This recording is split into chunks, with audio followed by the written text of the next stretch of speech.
the first thing that a candidate has to go through is like make the visibility right. Their resume should have something which should catch your eyes. So do you use any tools or you go through all the resume? How does it happen? So most of the companies, including like I do, is that we go through like application tracking system. So it will flows into like one of the job openings. Everyone applies to that job openings. I review from there. A lot of people think that there is like an AI behind it. No.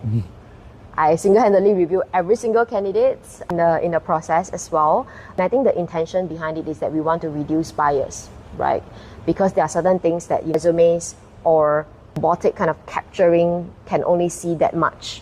I know there are certain application tracking system will provide like visibility, maybe like the top 20 profiles based on like the keywords itself. Then it helps the recruiter to prioritize better.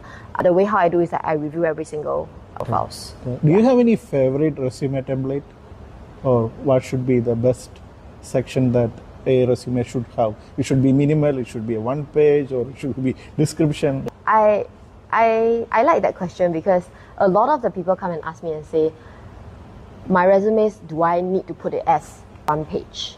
The answer is no.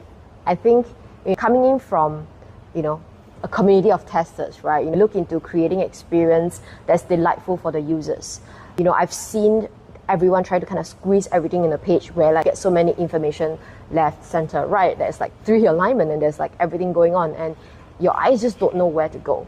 I think ultimately my tips is just make sure that it flows well. The simplest thing around, putting your name up top, your email address, your contact number, because that's where we need to know. I don't need to know your address. I don't need to know how old are you.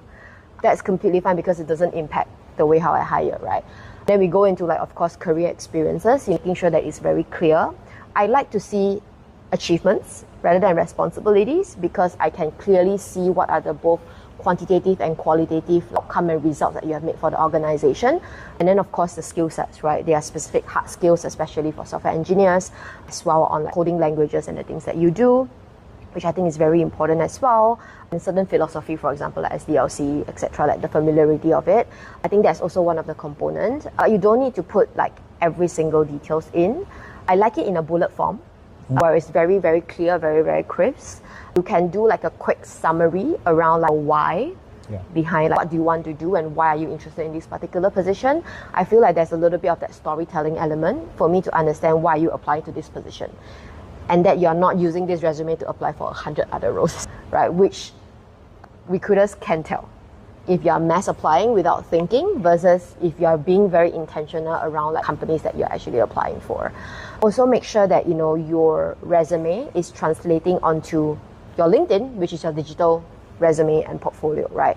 I think that is one of the more dynamic platform where you can showcase something that is not just your career, but being able to talk about the interesting content and feature that you have done. Is there any open source work that you have done as well, right? Or is there any other particular area that you're passionate about that you can actually talk about there to showcase a little bit more kind of character and personalities rather than just, hey, this is who I am and this is what I've done. Because I think every individual is more than just their professional career.